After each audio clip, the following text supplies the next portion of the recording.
Hey guys, Spud Knocker here, as always, and today I wanted to bring you guys a recording of a one-on-one training session I did with one of my patrons. Now, I'm sure many of you guys know by now that if you pledge $15 or more a month to my patron, you are entitled to a one-on-one training session with me, Spud. And we can go over any system, any weapon, any operation, any issue you may be having with any of the modules. Now, I will say that I do specialize in the P-51D Mustang, AV-8B Harrier, F-18C Hornet, and F-14B Tomcat as of now, but in the future I'm sure I'll be up to speed in the F-16 and JF-17 and other jets like that in no time. So in this video, me and Ninja went over some things in the Hornet that he had been having some trouble with, namely the SA page and how to use it, how to get the data link turned on, how to get IFF turned on and all that good stuff, how to use the SA page in conjunction with your radar to IFF contacts in order to make sure you're shooting at the right guy, and using the air-to-air waypoint and bullseye callouts from the AWACS. So we had a really good time with that, and then after we flew around the map looking at different radar contacts and shooting at a kind of lumbering little IL-76 or big IL-76 with some high off-bore sight AIM-9X shots, we then went and fired some AGM-65 Foxtrot Mavericks and dropped some canister munitions in the form of Mark 20s. We also talked about some more tactical kind of flying knowledge, like how to roll in on a target, how to pull off from a target, when to release flares in your run-in, when to release flares on your pull-out, that kind of thing. So just talking about how to get him to fly more tactically and realistically as a fighter pilot in DCS world, and I think we had a lot of fun doing it. Okay. So my training sessions typically last about an hour to an hour and a half, depending on what we're doing, and we can go over, like I said, whatever system or issue you may be having. I do have a training map set up on the Persian Gulf map, as well as a training map set up on the Caucasus map, so don't worry about that. If you do not have Persian Gulf, we can always work on the Caucasus, and that's pretty much it. So I'll leave a link to my Patreon in the description below, and if you guys are interested in a one-on-one lesson with me, definitely give me a shout out on there, and we'll get it scheduled and on the books. So I hope you guys enjoy the video and enjoy watching some one-on-one training in the F-18C here on the Persian Gulf map. Like I said, we definitely had some fun. Ninja learned a lot. I had some fun flying around, chasing him around, and that was that. So thanks a lot, guys, and fly safe and have fun. You said the Data link. Hold on while I'm right here. Okay, that's on.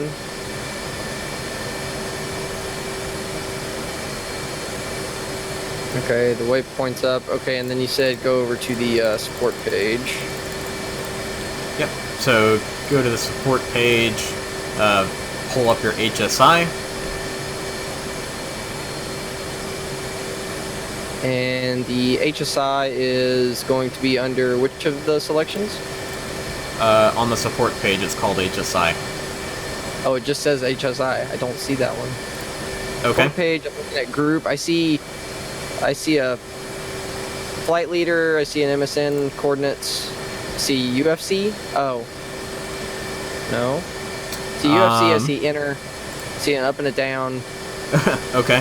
So on your right DDI, hit the menu button, which is the middle bottom button. Yep.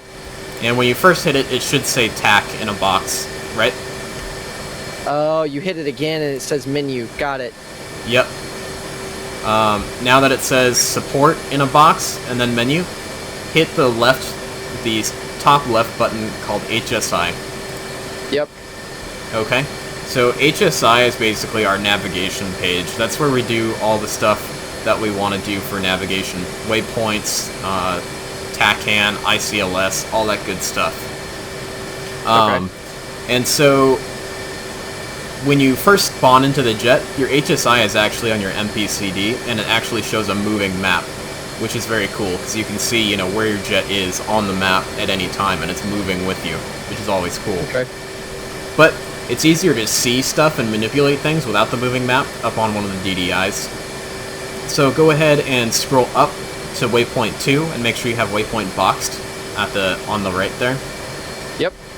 Okay, now hit the top right button called Data. Okay. Now, it brings us to all the data that is associated with that waypoint.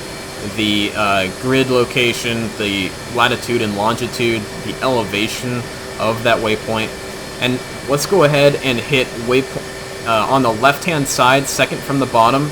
It says A/AWP for air-to-air waypoint. Okay.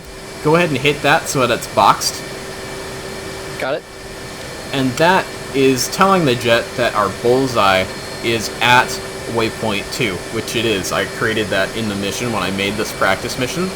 And so what that does for us is it allows us to see on our radar page, on our SA page, where in relation to our bullseye that that cursor is. So it helps us find enemy flights, friendly flights, places on the ground, things like that much easier, because we can then take what the AWACS is relaying to us and put that directly onto our page and find things very easily. Okay. And that it usually comes in the form of a BRA call, which stands for bearing, range, and altitude.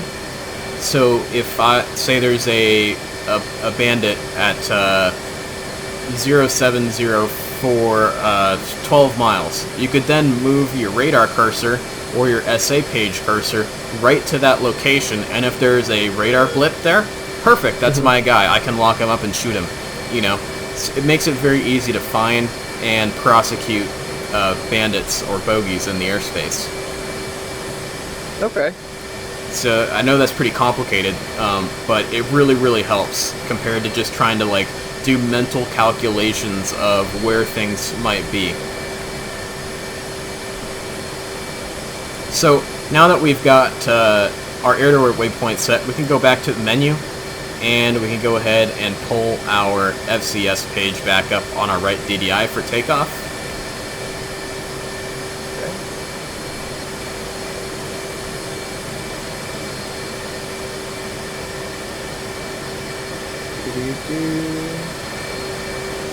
This page, got it. Okay. Now, I mean, that's just kind of SOP for a real Hornet pilot. Here in DCS, it really doesn't matter what pages you have up when. That's just a kind of a realism kind of thing there, so don't worry too much about that. Okay, so it looks like we're ready to take off. Actually, one thing you can do is you can turn your RWR on. Do you know how to turn that guy on? Okay. I think I do. Hang on, wait. It's just underneath the MPCD, behind the stick. Oh yeah, down at the bottom. Yep. You should hit the ALR67 power push button. You press that and it goes doo-doo-doo-doo, and you're good to go. Okay. Yep, so we got that pushed. I've got a bingo set for 6,000. I usually like to put it roughly about halfway of what my total fuel is. And then once I reach 6,000, my bingo goes off. I'll reduce that again by half to about 3,000, and so on until I'm back at the carrier where I've tanked and gotten more gas. Gotcha. Alright, so we'll go ahead and fly direct to waypoint 1 this time. Don't worry about staying under 2,000 feet. We'll just try and get there so we can continue where we left off. Roger. Alright, you want to go first or me? I'll follow again. Okay, here I go.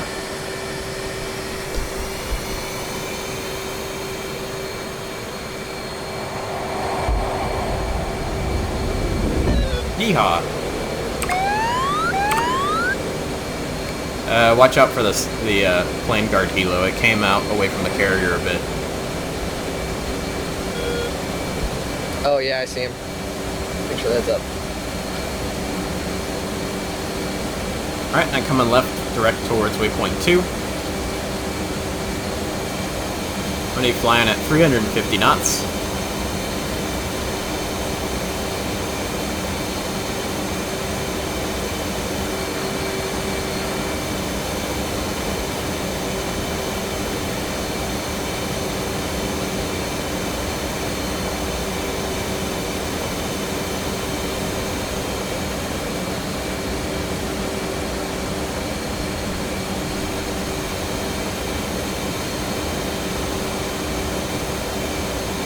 Okay. Okay, I'm going to bring my radar up on my right-hand DDI. I like to usually scan out at roughly 80 nautical miles on a 4-bar scan when I'm just cruising around, heading into a target or something like that. Okay. Bring my EW page up on my left DDI. Make sure my countermeasures are set and ready to go.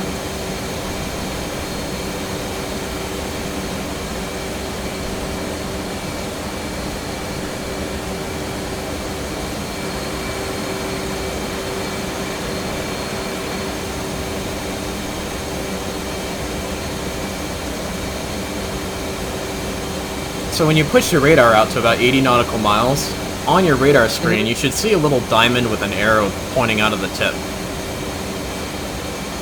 Yep. Okay, so that lets you know where that air-to-air waypoint is. So you get a kind of a visual reference there as well. So that's our bullseye. That's where all calls in relation to a point in space, our bullseye, will be from that point right there. And if you bring your sensor select switch to your right-hand DDI, so you can move your TDC cursor around, you can see there's a number in the top left of the radar screen that is a degree and a number with a decimal. That is your bra, bearing, and range from where your TDC is from the bullseye point. Okay. So if I said, alright dude, we've got a bandit 009 for 28, you can move your cursor around exactly to 9 degrees for 28 miles from the bullseye, and if you see a radar blip there, you know, hey man, I can lock him up and shoot him, no problem. Okay. So that's pretty cool and super useful, especially in a chaotic airspace where there's lots of different radar blips out there, and you're cleared to shoot one guy and you know where he is, and now you can find him very easily and shoot him. Okay.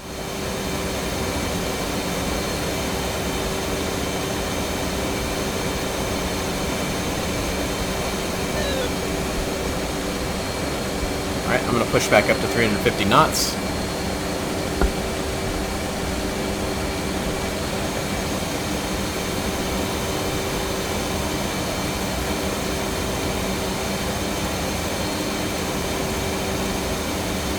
Okay, do you have your SA page on your MPCD? Yes. So if you're drilled out to a range of 40 nautical miles or more, you should be able to see a dashed circle. That's kind of in our top right of the field of view of the SA page. Do you see that? Alright, so I'm at 40 nautical miles. You said it'll be at the top right? Yeah, there should be a dashed circle.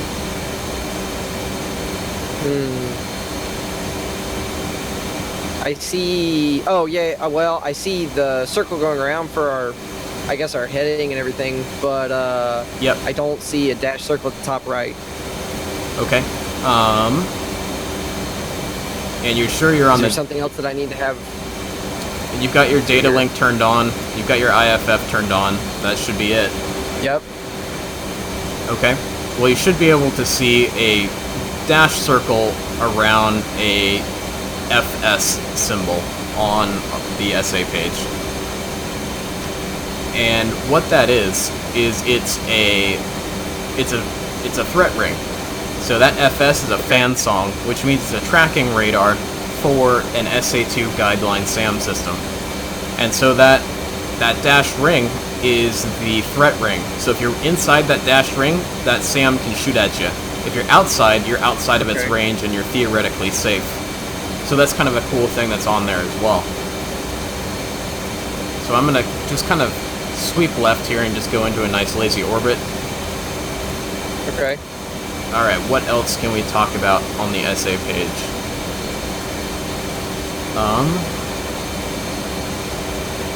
Well, why don't we go ahead and launch into our playing with the Mavericks.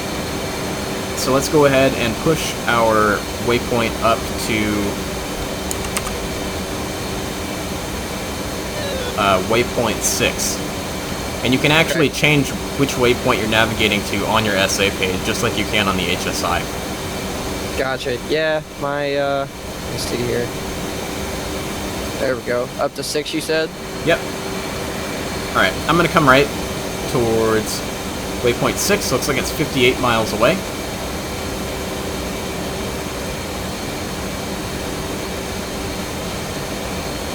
Enfield Glen 1, Dark Star, Bra, 326, 490 at 12,000, flanking.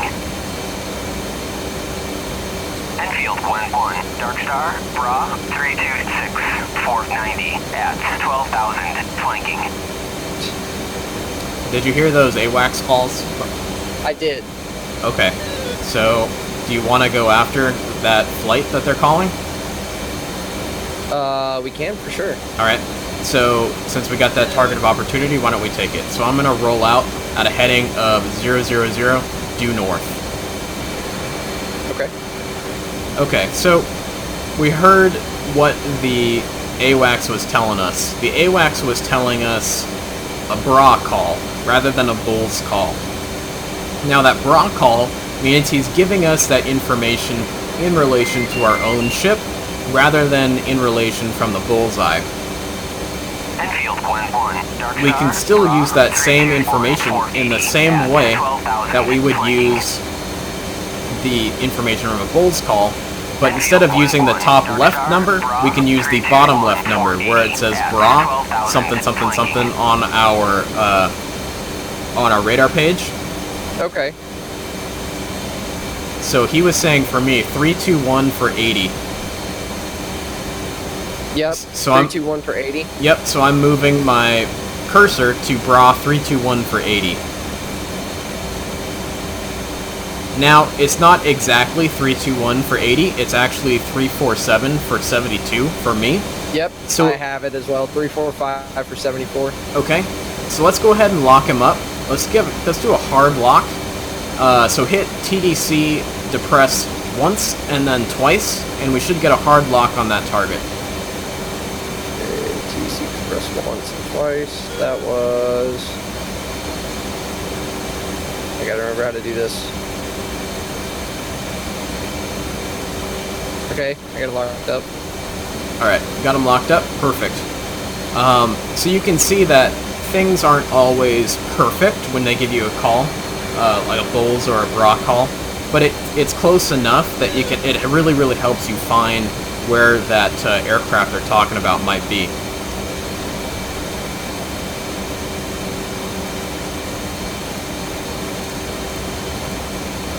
So I'm now going to drill my SA page out to 80 nautical miles so I can potentially see that bandit that I have locked up.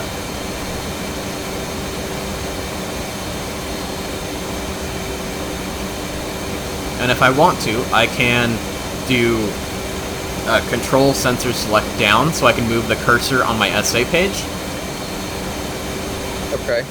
And I can see right out at 80 nautical miles I have a HAFU that shows the aircraft that I'm locking up. And a HAFU is the symbols that show what an aircraft is out in front of us. Right now it's showing an unknown, so we do not have a positive ID on that target, which is fine. Let's see if we can manually interrogate it.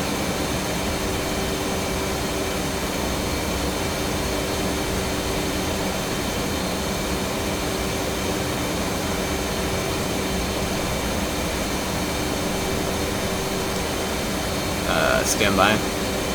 How do I do that again? I'm pretty sure. And now, how would you manually interrogate it? You just lock it while you're on that screen, or? Trying to figure that out. It should be sensor control switch to press. However, I think they changed it in the it's recent. still staying auto for me. That's what I thought.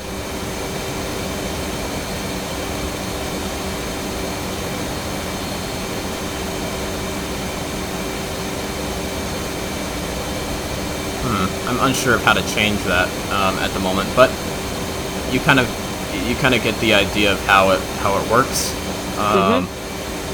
Let's see.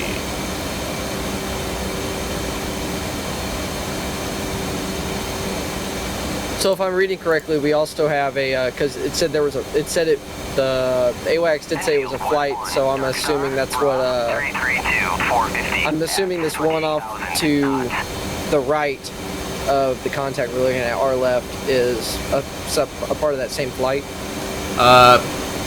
Potentially. I actually think it's a different flight, and the reason I think that is because if you see the little tails coming off of those Hafus, we can see one is pointing down and to our left, and one is pointing down and to our right, which means they're flying away from each other.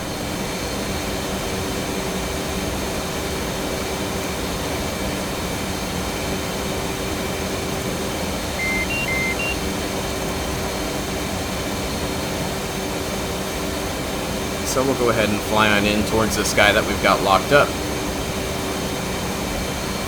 Looks like he's still 40 miles out. How you doing on fuel? I am just under 11,000 pounds. Roger, perfect. Enfield Gwen 1, Dark Star, Bra, 279, 450 at 12,000, flanking. Alright, that should be the guy that Enfield Gwen we've got 1, locked up. Dark Star, Bra, 278, 450 at 12,000, flanking.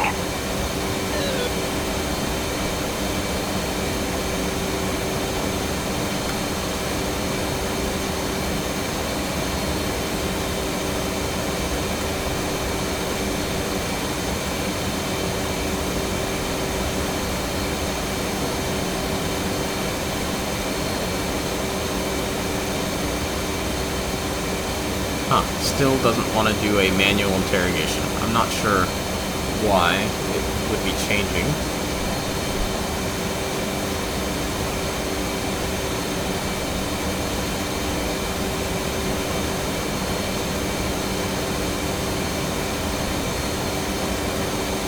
Interesting. Alright, we'll just go ahead and keep flying out to this guy and we'll go ahead and shoot him down. Or if you want, we can switch targets just for the practice and go for the Hafu that is coming down our left, almost line abreast to us on our left. Oh, just disappeared. Never mind. Yeah, I was going to say, even the one that we were locked up on a minute ago, I still have it on my SA page, but I don't have it on my my radar. Okay. So, on your radar, are you at the correct range? I might be too far now. Okay, so bring the radar into about 40 nautical miles range. Yep. Alright, and keep scanning at a 4 bar. And it should pop up here.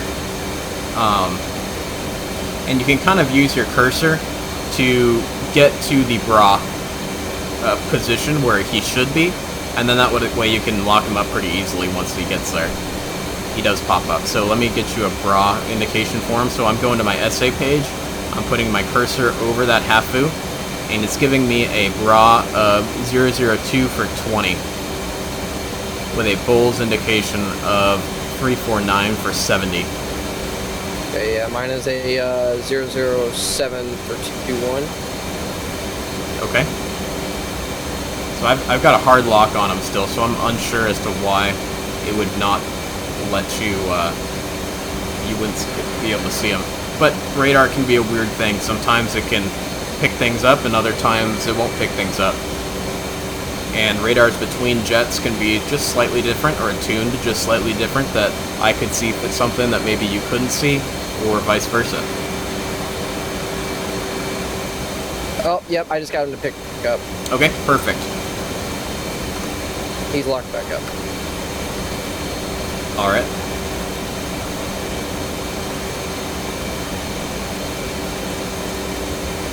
I know he is a bandit, so I'm not sure why he's giving us a IFF indication of a friendly at the moment, which is kind of strange.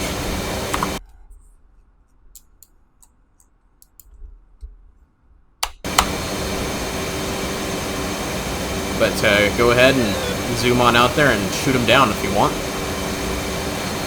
Well, I just lost him again. Uh-oh.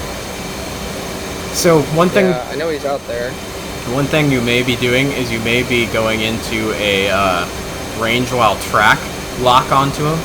When you put your cursor over his radar blip symbol, you need to make sure you hit TDC to press once and then twice to make sure you lock him up with a hard lock rather than just a track gotcha. lock. Right.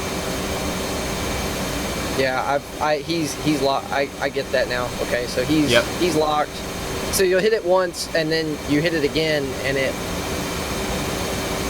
to hard lock. Yes.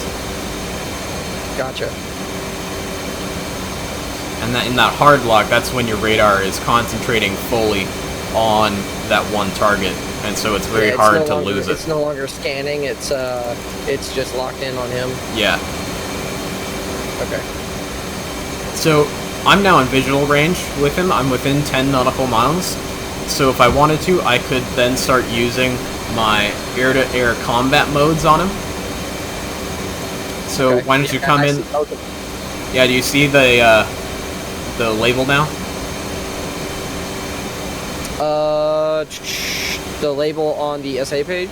No, the label just out on top of him. It should be a little red no, chevron. I don't see the labels. I just see both of them. I just see both dots on the horizon. Okay. I have a fairly strong computer, so that's probably why. Yep. Yeah, you're a little bit farther behind me. But anyway, if you wanted to, once you get close into like kind of a visual range, you can start using your air combat modes to try and lock him up. So to de-lock him with your radar, all you gotta do is just hit sensor select to press again, or the paddle switch on your stick. Okay.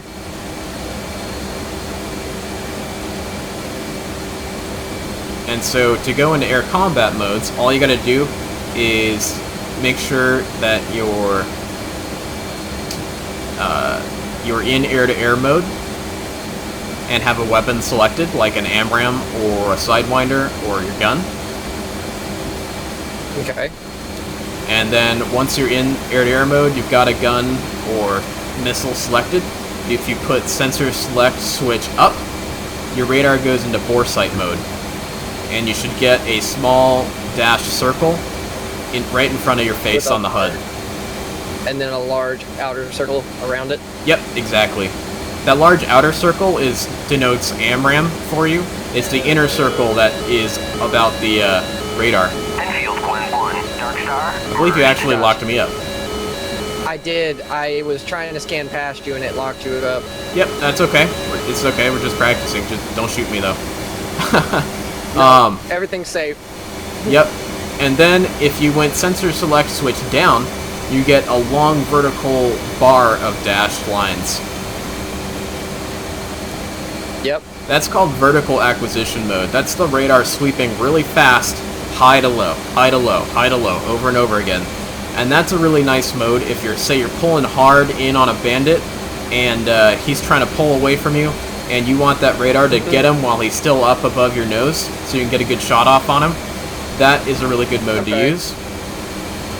If you go sensor select switch left, you go into what's called wide acquisition mode. Yeah, and it's trying to target you again. Yep, that's probably because you're in wide acquisition mode, and that will give a wide cone of it'll lock onto anything within that wide cone. Gotcha. Sensor select switch right doesn't do anything.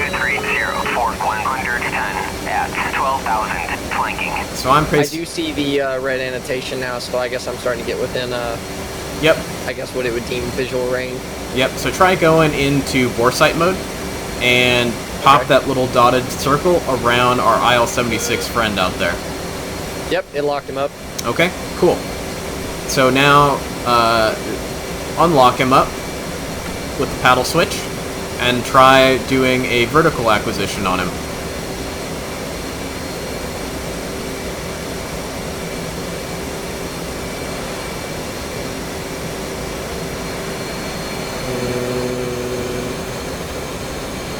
Does not seem to be locking him up on vertical. Okay. It can take a little bit longer because your radar is scanning a larger area. So you can just put it back into bore sight if you want and lock him up. Okay.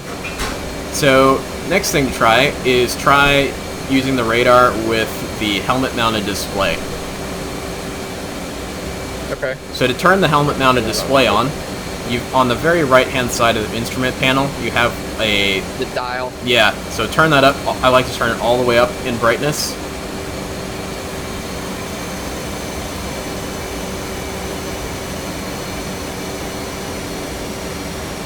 Do you have that guy turned on? Yep. Okay. So if you pick up a little speed and fly in close to our Iranian tanker here, you can throw her into bore sight mode, and then if you look around with your helmet mounted sight, within a certain number of degrees, I believe it's a cone of about 70 degrees around the nose of the airplane, you can keep that dashed circle on the helmet mounted display. And if you put that dashed circle on an aircraft that you see, the radar will lock that aircraft up. Okay.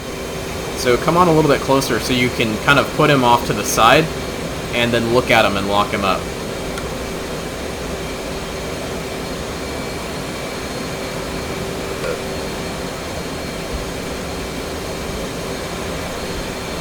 I'm going to peel off to the left to give you a little bit more room.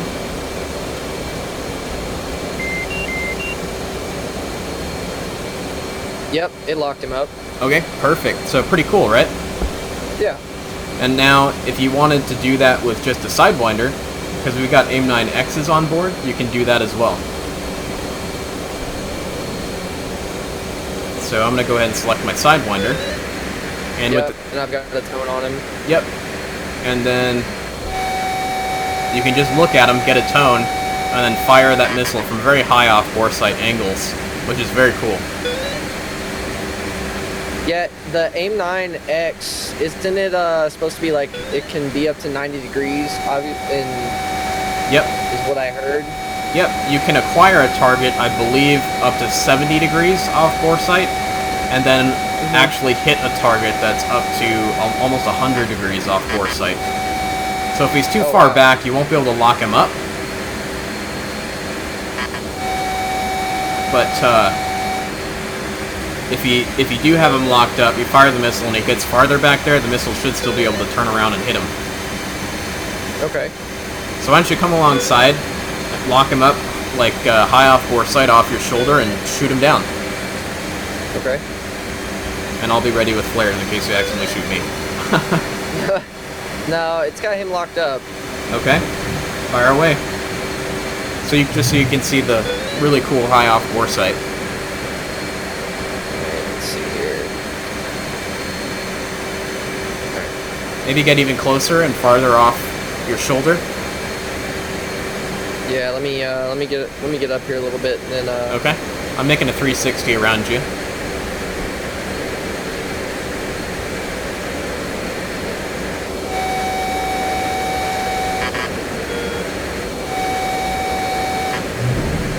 And if you notice, when the missile loses lock, it makes a little like sound to tell you that it's lost lock, which is kind of neat.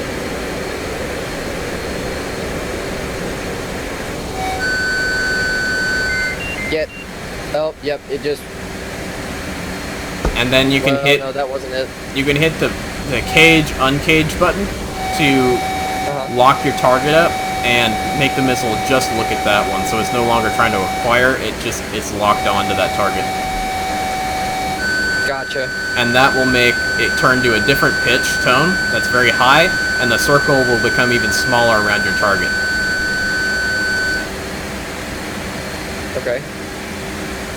So when you're ready, go ahead and blow that tanker away. Alright. Yeah, so There it goes. Now it's going, okay. Yeah, see, I have my tone. Yeah. That one missed as well. It's not locking on. Huh. I had tone, but it was going straight. Well, that's when you have to press the cage, uncage button to give it a hard lock. Okay. There it goes. Heads up. Yep. Smash. Way off bore sight. Yeah. Like shooting fish in a barrel. Kinda unfair. Yeah. Not very sportsmanlike. Well, War as hell. yeah, war sucks that way. I actually don't think I shot him down. So an AIM-9X actually has a really small warhead in it, so I'm not surprised that he is still flying around. Yeah, it's a big dude. Yeah, so I mean, you have to be prepared. Like, if you're going after a MiG-25 and you hit him with a Sidewinder, he may not be going down. So you gotta be prepared for a follow-up shot. Yeah, I ran into that last night. I had a guy, I went on, I think it's the TBA server. Yeah. With a couple of friends, and it's supposed to be mutual PvP. Well, I had a guy start on me all of a sudden. I just had an AIM-120 come out of nowhere. Then I had another one come out of nowhere. Yep. And I hit him once, and then I could never get him away, and I finally just made him fly into the ground. But yeah, oh, awesome. Yeah. But yeah, he didn't go down when I hit him with one of my one remaining AIM-9. So, sounds like a pretty successful day. A maneuver kill is just as good as a kinetic kill. Well, that was my first PvP experience in this game, so I've had the game for a year now. Yeah. I got it when the F-18 came out, but then I didn't have anybody to fly with, and then I had no internet for a while, so it all kind of just fell off. So I'm technically still a new player. Okay. Well, that's okay. Well, feel free to join any of the Wingman Finder missions if your internet's doing well. You know, it doesn't matter if you're a newbie or whatever. Okay. So why don't we go ahead and work on these pesky Mavericks. Alright. So I'm going to turn my HMD off because I find that to be really annoying if I'm trying to drop bombs or something like that. So why don't we go ahead and put the jet into air-to-ground master mode. Okay. And that should bring up our stores page on our left DDI. Yep. And we should have an option for MRVF or Maverick.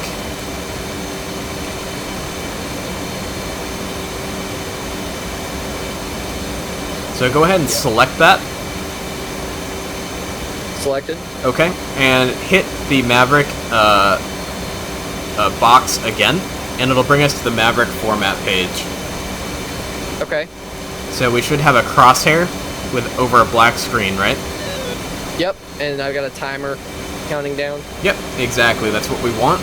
And that timer is denoting how long it's going to take to cool our seeker head enough that I can see out and collect IR energy to give us a picture.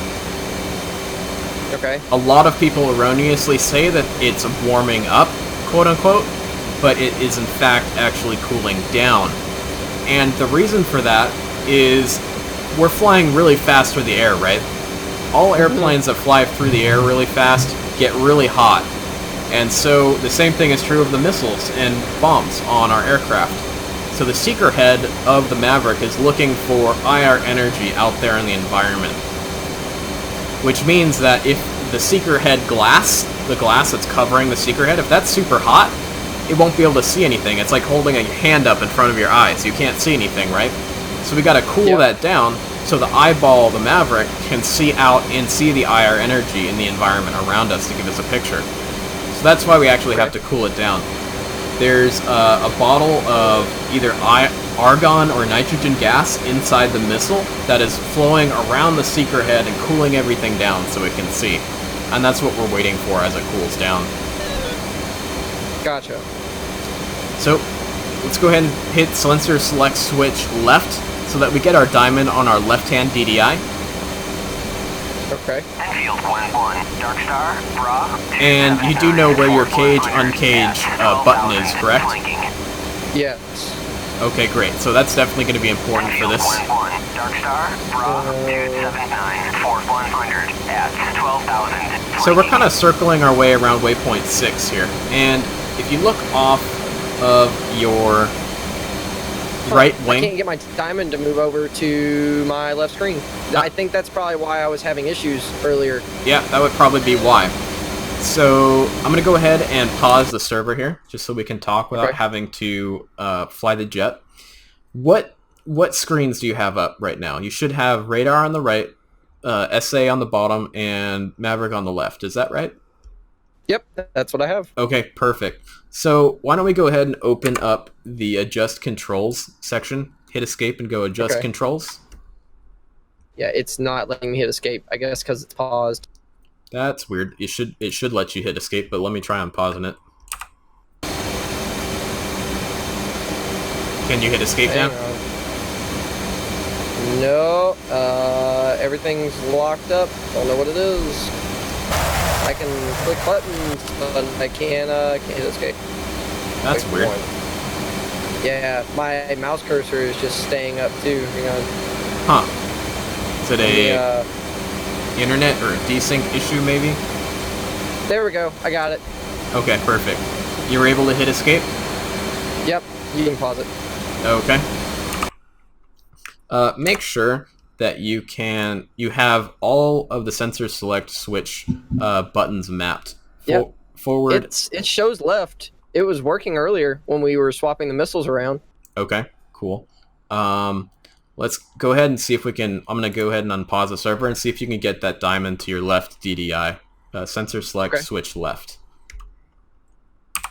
Alright. Oh, it moved that time. I don't know. I guess it was something up with my controls. Okay. Something... Whatever was keeping me from unpausing was keeping me from, Okay. changing. That's weird.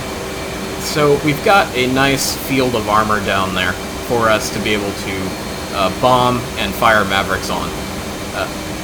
Okay. Do you see the little kind of inlet into a swampy area down there off of our right wing?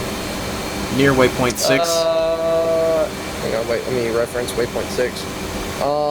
Small inlet, skinny inlet? Yeah, let me go ahead and pop up my map here and give you a bra call for it. Maybe that'll help.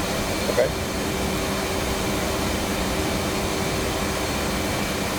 It should be at...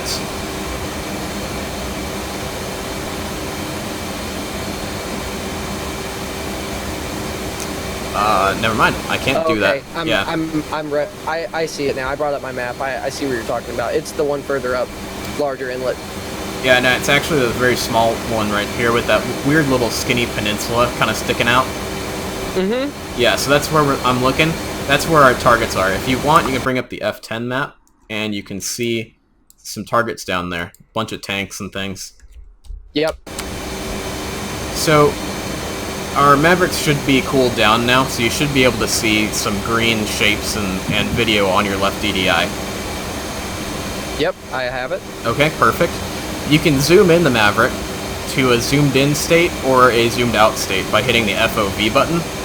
I almost always use the zoomed in, as I find that to be the most useful. Okay. So I'm going to go ahead and roll on in towards the target here. And I'm going to describe what I'm doing for you, so see if that helps. I think you'll probably be able to get it since it was just the issue with the sensor select not being on the right channel. Or on the right screen. Alright. Alright. Well, I'm trying to move it now and it's still not working.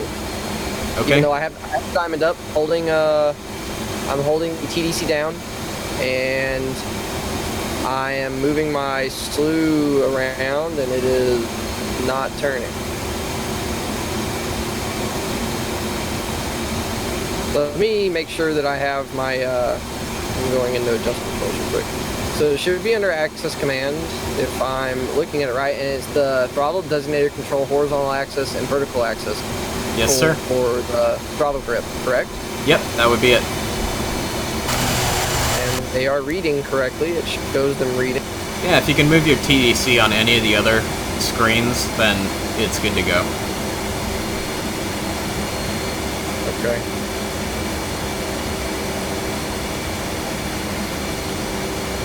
So, there we go. My missile just hit, so that'll give you a nice smoke marker, so you can be able to see where that armor is that I'm looking. Yep, I see it. Okay, so you've got that button for TDC to press on your stick, correct? Yes. Okay, so make sure you're pressing that button down while you're trying to slew the Maverick seeker head around. Yep, that's what I'm doing. It is not moving. Okay, so on your, let's see, on your Maverick page, you can see the view of what the missile is looking at, right? Yes. Okay, when you press that sensor, TDC depress button, is that caged turning to uncaged when you press and hold it? Nope. It's not. Nope. Okay. That makes me think maybe we have a key binding issue. I wonder if... I think maybe you have the wrong thing bound. So, I might. yeah, so I'm going to go ahead and pause it again for you. Okay. Let me go back to... Let me go to all. And... You're looking for... we have that. Yep, you're looking for throttle designator controller dash depress. That should be the one that needs to be bound. Aha! I gotcha. So I'm not sure how you were locking up aircraft before, but somehow you were. Okay. I can, let's see if we can try it this time. Okay, cool. I'm gonna go ahead and unpause it. Aha! I got it. There you go. We're good. So make sure you're holding that guy down. You slew the crosshairs over a tank. Once you have the crosshairs, you know, pretty close to or over a tank or a vehicle or whatever you want to shoot at, let off of TDC depress, and then that Maverick should try to lock onto that vehicle, and then you can press the pickle button and fire the missile. Okay, roger that. Secure. If you're having a problem, like say you do a pass on the target and your view just gets really off, and you come away from the target and your missile isn't even pointing anywhere near bore sight anymore, you can go ahead and hit the cage uncage button to bring that missile back to the center of the field of view. Enfield 1-1, Dark Star, pop-up group. Alright. And if you look at your HUD, you have a little downward-facing triangle. The tip of that triangle is where your Maverick seeker head is looking. So that kind of also gives you a better representation of where your Maverick's looking. Okay. Let's see if,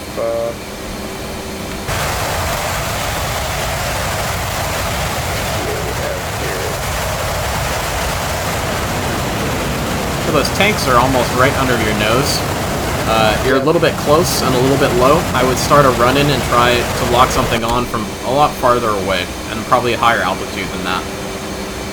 yeah, I was losing altitude while I was messing with my controls earlier, so Okay. pick it back up a little bit.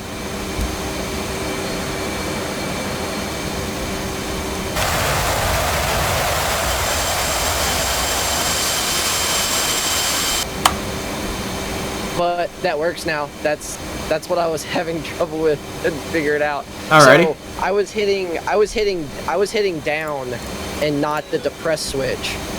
Yep. Was- That'll do it. Yep.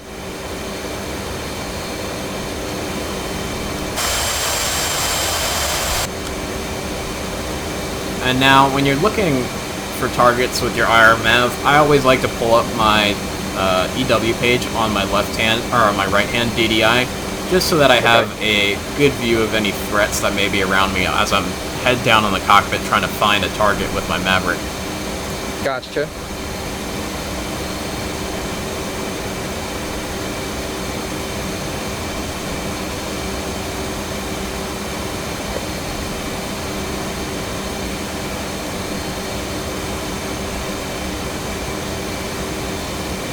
Now, what is the usual good? What is the height that you usually come in at whenever you're launching these? Where do you like to be whenever you're launching your AGMs or? Well, I would ideally like to start my run-in probably around 15 miles away from the target, and I probably like to go nose down on the target, maybe between 10 and 5 degrees, and I ideally want to have that Maverick, or if I am lucky enough to get multiple Mavericks off in one pass, I ideally want to have those off and away from my jet on the way to the target area by 8 miles out from the target area. just so that I don't get too close and I don't get in range of, say, man pads or AAA. Okay. That's always very important to remember that even though you're head down in the cockpit trying your hardest to find a target with your Maverick, the bad guys still want to kill you and defend themselves. So if you can't find a target on your first pass, don't worry. Abort the pass and then come around for a second try to make sure you stay alive. Okay. I'm coming back in. Once you get about 12 miles out from waypoint 6, you should be good to go.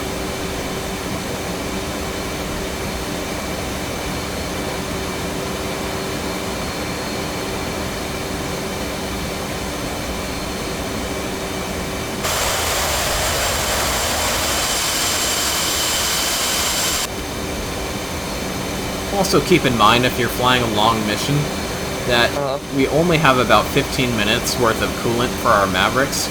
So you want to start that cooling process before you get to the target, but not too much before it, because you don't want to accidentally waste your coolant when you're too far away from the target and you can't find anything anyway. Gotcha. I mean, 15 minutes, when you think about it, is a long time to be over a target area, so it's usually not a problem, but it can be if you accidentally cool them down too early.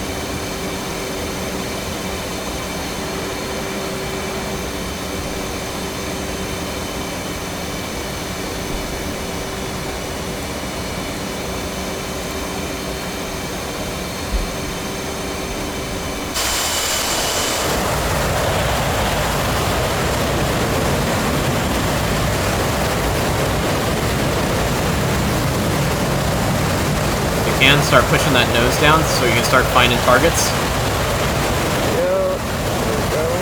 The targets are roughly at your 1 o'clock. You can see that little fire out there. Yep, I got him. Got one locked up. Okay. And... Rifle. Nice. There it goes. Perfect. So I would abort this run and go around for another pass for your second missile. Okay. Now the reason you should abort that run is because you were getting pretty close and pretty low. You're getting close and low, but the bigger reason I was going to say is your missile was looking pretty far off to the right, off of the center line of your aircraft.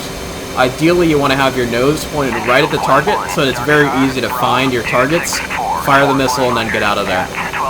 You don't want to be like trying to look like too far off to your right or to your left. You want to try to be pretty much on center. Yeah, exactly. Okay. But it looks like your missile hit something, so that's good. Yeah, I didn't know that was still out. Yeah. I'm glad that it wasn't a friendly person. No friendlies out here. We're over Iran right now. Just don't want to eject right now. Bingo. Yeah, I wonder who would do that. Alright, I'm at my bingo, so I'm going to go ahead and bring my bingo down to 3,000 pounds. Same, I'm just about to hit mine. Alrighty. Okay, I'm going to bring it around for my own second pass to get rid of my second missile. Okay. Now, when you're wagon wheeling around a target area, in real life, we would always want to be calling out positions when we're firing weapons, where we're coming in from towards the target, and where we're planning to pull off the target from. So I'm coming in from the northeast from the target, and I'm planning to pull off out to the southeast from the target area. Roger.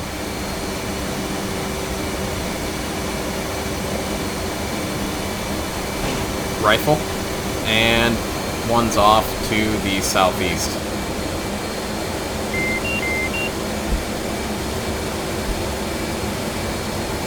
And once you get good at it, it's pretty easy to fire all 4 of your Mavericks in one pass at 4 different targets. If you're carrying 4, that is. And I assume that the AGM, what is it, the 88s? I assume they perform the same way. No, those are very different, but they're very easy to very use. different. They're a lot easier to use than these guys. Oh, are they? Okay, well that's good. Yep. That's something I can play with. And Yeah, definitely watch my video on it. It'll definitely help. It's one of those things that you can very much do just from watching the video without much practice. gotcha. It just kind of gets, you need to get to the idea of how to do it.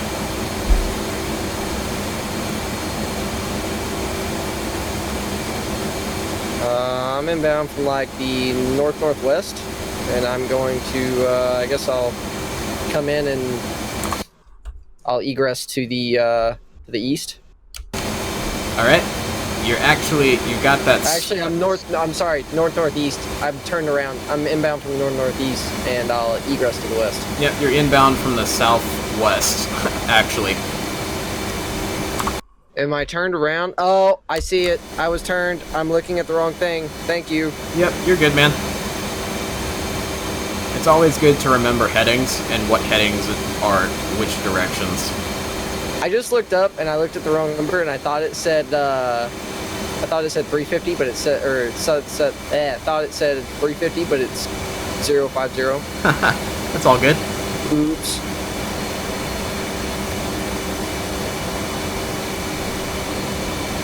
Alright, get that Maverick off so we can drop our cluster bombs and get out of here before we run out of gas.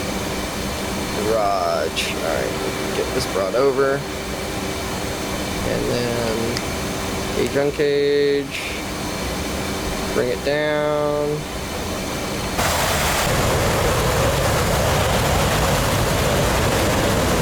Pretty slow. Push the throttle up. Rifle. Nice. So it's a lot to keep track of, all happening all at once, right? Yep. So, first priority when you're doing this is fly your own aircraft. That's true if you're delivering weapons, you're landing on the carrier, you're dealing with ATC, you're dogfighting, fly your own aircraft first. So don't get down to 233 knots while you're running into a target area to deliver a Maverick. That's very, very dangerous. You're making yourself a sitting duck. So make sure you're at least 350 knots anytime you're near enemy targets. Gotcha. That's so that you have enough energy to be able to avoid a SAM or maybe an interceptor fired a missile at you or something like that. Just to give yourself extra insurance so that you can get away from any potential threat. So I'm watching your missile, and it looks like it's going after a T-55. Oh, nope, it went after a truck. Nice! Alright, you shacked another target, so perfect. Okay, cluster munitions. These guys are a little bit finicky. Don't expect to kill a ton of stuff with cluster munitions. It's basically a big area denial weapon, rather than a precision kill weapon like a Maverick or a laser-guided bomb. Yep. So to set these up, go make sure you're in air-to-ground mode still, and go ahead and go to select the RE for weapon type. Okay. For mode, make sure we're in CCIP. Yep. For M-Fuse, for mechanical fuse, let's go ahead and make sure that's in VT. Okay. That stands for variable timing. Okay. E-Fuse, we want to make sure that's an instantaneous or inst. Okay. So what that is the mechanical fuse will have a timer on it that says, okay, I want the bomb to burst now. And then the electrical fuse says, okay, I'm bursting instantaneously, right now, rather than having a delay to it or something of that nature. Gotcha. So with the mechanical fuse set to VT for variable timing, we can select the height at which we want the canister to burst. Okay. The lower the height, the smaller the shotgun blast will be, and the more tightly our bomblets will hit, meaning we probably have a higher kill probability if we hit something. The opposite is true as we go up in height. So the higher the canister bursts, the bigger shotgun blast we're going to have with the bomblets. We probably won't kill something in that dispersion area because we won't have enough bomblets hit it, but we're more likely to hit something and therefore damage something. So the kind of the standard height you want to set using the HT button down there is 1,200 feet off the deck.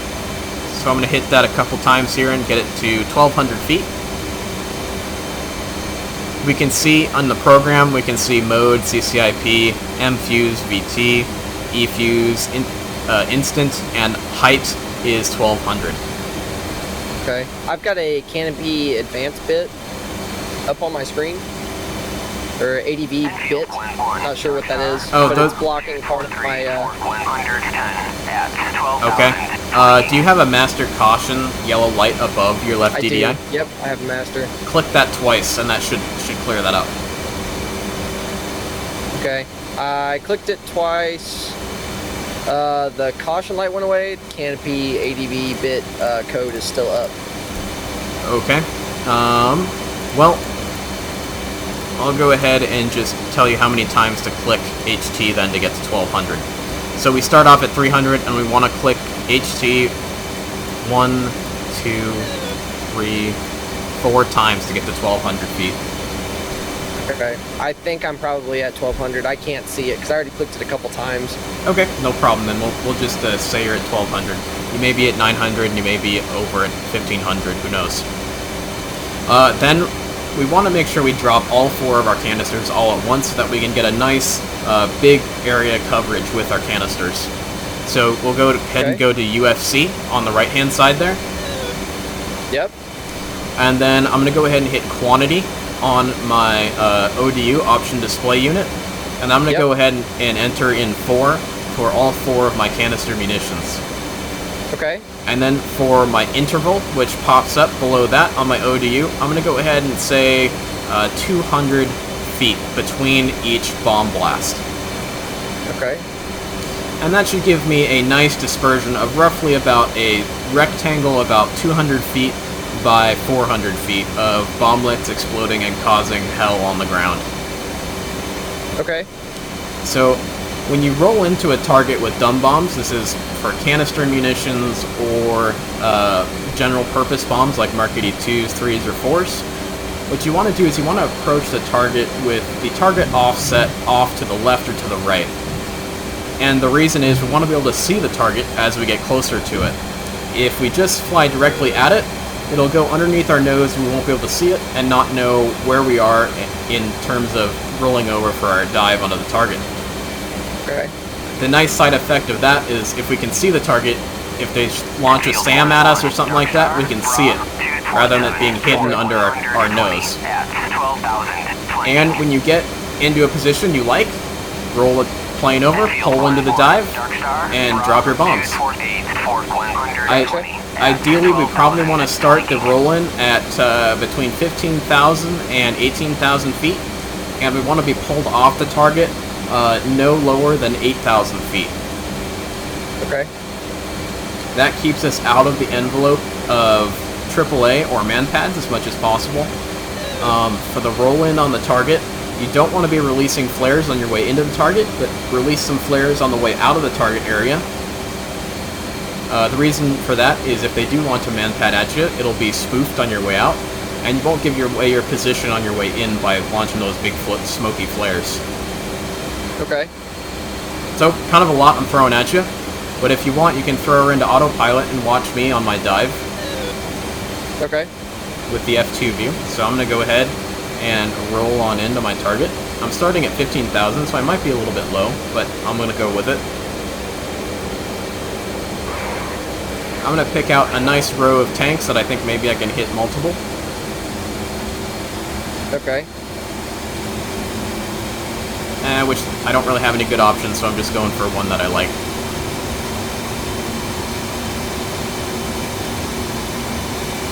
And pickle. And I'm coming off my target.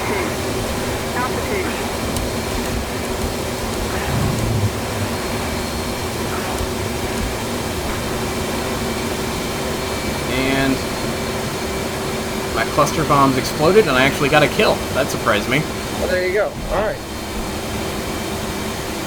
And when we're pulling off the target, we don't want to be an afterburner, especially if we're at night, because again, that nice bright afterburner will give away our position to gunners that may be down there. Okay. So, your turn. Alright. See if I can bring this down a little bit. Alright.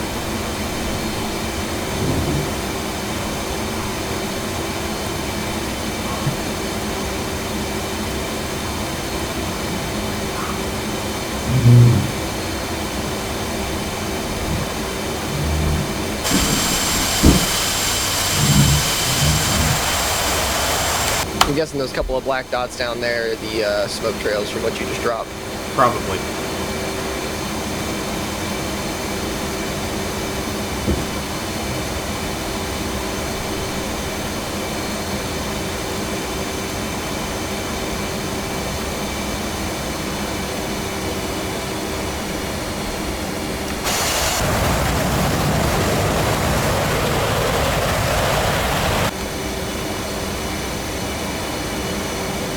Okay, so I can see them, and usually about how far out are you before you start your dive in? Roughly about so that I can get roughly a 35-degree dive angle. So that's probably maybe 5 miles away. Okay, well I'm about 4 miles away, so I'll just see if I can do this quick. Okay.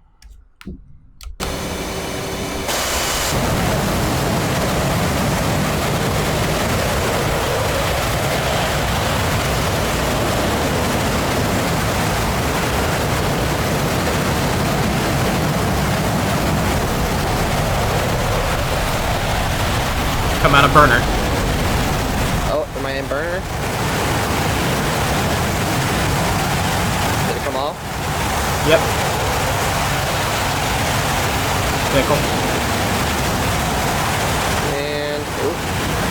See if it'll drop. And There you go. now then did my chapter off? It should have. Doesn't look like they're expensive. Might be another controller issue. Potentially, yeah. Oh, and I just got hit. Boom. Uh-oh. Yeah, you probably got Yeah. hit by a man pad that was down there. I did. I got hit by a man pad. I watched it come in, and I'm in a red out. Oops. Oh, there we go. Yeah, flat spin. Okay, eject, eject, eject. Yeah. Yeah, I've already done that once. Yeah, dead flat spin. Oh well. Left shift D 3 times. Yay. I survived Yay. to get captured by the Iranians. Yep, exactly. Okay, well, the rest of that's just practice, but Yeah, that got me definitely. past the major issues that I was having, and they seem to be control issues, so I need to Yeah. work on that. Yeah, it's just make sure you know where everything is, you know that you have a good setup for everything that you need, and all that good stuff. So hopefully All right. I helped you out. Sounds like I did. No, you helped out immensely. You were Yeah. extremely patient with me. I appreciate it. Yeah, so one thing that I saw on your roll-in to your target before you dropped your bombs there that is a huge no-no, and you're going to thank me for letting you know now, is you never ever want to push negative Gs when you're in a bombing run. You always want to roll over to upside down and then pull in using positive Gs onto the target, then roll back over and then drop your bombs.